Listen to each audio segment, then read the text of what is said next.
Guys, this is the Black Hawk backpack medical unit. I don't think they make these anymore. This one's pretty old. I got this on surplus. When I was in the Marine Corps, I had a lot of corpsmen probably fall down from humping and rucking all this crap, all right? It's the fucking house. It's huge. It's got a lot of stuff in it. It's made for people that jump out of helicopters or aircrafts. It's actually jump capable. The backpack itself is not uncomfortable, but once you stack this full of stuff, it's very, very heavy, okay? The idea behind this is, you know, it's a base hospital in a bag, all right? I don't expect to be humping this anywhere. I'm going to throw it in my car, go to my bug out location, and then dump it, or better yet, just put this at your bug out location, and you don't have to hump it anywhere. It's got all the medical stuff you have in it, all right? So, it comes in a 2-zipper format. All right, the first part, or clamshell, the first part of the clamshell has mostly all my trauma stuff. Mostly, not everything, but mostly, okay? So I'll try to open it up for you. All right, this is a very thought out, well thought out backpack, except for the fact that it's heavy. Okay, trauma shears. I got a whole bunch of little aids, pain aids here, like little stuff, no big deal. In the back here, I got trauma bandage, trauma bandage, trauma bandage, trauma bandage. A bunch of rolled gauze, okay? More rolled gauze. These are all tourniquets, okay? I got 4 tourniquets in there. I also have gloves. These are the very, very thick gloves, okay? They're also used for NBC. That's how thick they are. I also have other gloves inside this pack. H&H bandages, surgical tubing. These are 9s. What are they? 5x9s. I also have, this is the iodine solution. Pens, lights, thermometers, all that kind of stuff. Inside here, so you can put more stuff in here if you like, but inside here, surgical lube, okay? I also have, again, more,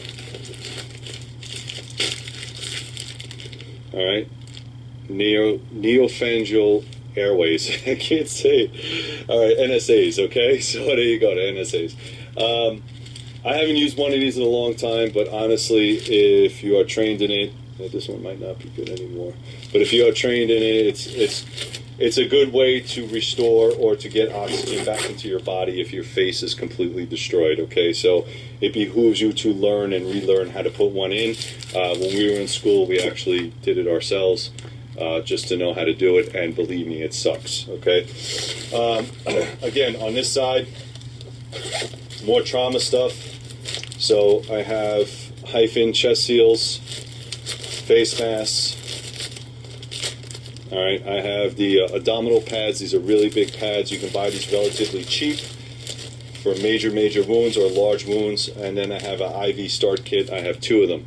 I don't have any IVs. If I had IVs, I would put them inside these pouches, okay, because I want my trauma to be all in one clamshell.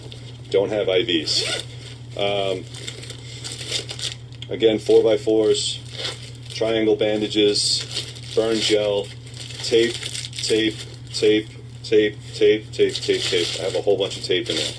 All right, so this is going to be my trauma part of it, and then I'll zip this back up, and then I'll flip it over and show you what else we can put in here. Now again,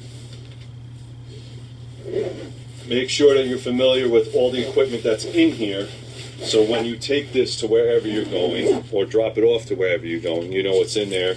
You can even do like a little inventory, see what stuff is expired, all that kind of stuff. So on the back side, it also clamshells, all right? And this is the stuff that they used to have little bags that would fit inside here. I don't know if I can find them anymore, but they would be different color or color-coded, so one would be meds, one would be something else. This bag didn't come with it because it was surplus, but so rubbing alcohol, make sure, if you're going to put alcohol in here, or any type of liquids, make sure you seal the bottle, seal it up pretty tight, put it around a bag, okay? All right, so I have cold packs, CPR masks. All right, this is on Narcan. I don't think anybody's going to have to worry about drug overdosing. Antibiotic essentials. This is pretty good. It's a small book that basically discusses causes, infections, what type of medical. If you're a medical professional, you kind of know what this is. But we always come up with these little cheat notes, and sometimes these little books could be lifesavers, especially if you're not practiced. Okay? This has a little zipper in here where I have my boo-boo out stuff. So I have Benadine solution, I have small 2x2s, and steri strips. Okay, steri strips are important when you lacerate yourself and you don't want to put the stitches in. Bunch of ace bandages, another splint, Sam splint. Okay, some more bandages. Let's see, I have some emergency blankets, good for treating shock. Antibiotic ointments, moleskin. Moleskin is outstanding. Believe me, I used to live on moleskin when I was in the Marine Corps. My feet were completely destroyed. I believe that the Marine Corps just destroys feet. That's its only purpose. All right, this is a whole suture kit, okay? Suture kit, I have regular sutures in here, and I also have staples, okay? Depending on your flavor, I also have cortisone ointment. This is not the medical brand, it's just regular cortisone ointment. It's better than nothing, but if you need to suture yourself or have somebody sutured, you probably want that. All right, Special Operations Handbook. Again, it's a little bit dated, but medical knowledge that is going to be hard to come by. If your internet is down, you're on the run, you don't have the opportunity to go to medical school while you're running for your life. All right, all these little book references are pretty good. Okay, pulse oximeter. All right, if you don't know what that is, it's basically a little finger. You put this on your finger, it gives you an idea of where your oxygen level is. So, kind of important. My son did have and does have lung problems, so I'm always checking his oxygen levels, make sure he's good to go. See if I can put this all back in there. Okay.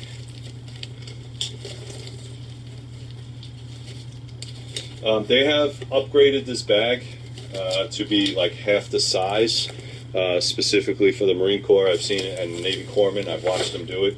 Probably Army medics too, because they were complaining this bag was too big. So they halved it, and they made it a half size, and it's actually a little bit better. In this pocket right here, this is all my little pain aids or medicines or stuff like that. So icy hot. This is allergy medicine. Sudafed or decongestant, Visine, more Sudafed, ibuprofen or aspirin, more allergy medicine, anti-diarrhea. This is sunblock, mercurochrome or more iodine, and of course Vaseline. Vaseline's really good for not only for your lips or whatever. You could also start fires with it if you needed to. Again, this is just my version of this. You can put whatever meds you need in here, okay? You could put, you could stock it to the rafters with, ibuprofen. I myself, on a regular basis, use ibuprofen, so it's not in this pack other than what you saw in the beginning. I had like a little tiny pack of it, all right? But I guarantee my bug-out bag's going to have a lot of ibuprofen. All right, so last but not least, I don't want to pull this out, but this bag right here, if you can see it, it's all the way tucked here in the back. It's made for, it's a body bag, all right? But what's good about it is that it's military-grade body bag. You can use it as a makeshift stretcher, all right? I'm not saying you close the patient up in it, but the webbing on here is strong enough to hold a human body, all right? So if you need a makeshift stretcher, it's there. And then, of course, if your patient doesn't make it, then you can use it as a body bag, all right? So that is the house right there. That is the Big Daddy. That kind of sits in the corner until we have to leave here, and then it goes right in the truck, and we take off with it.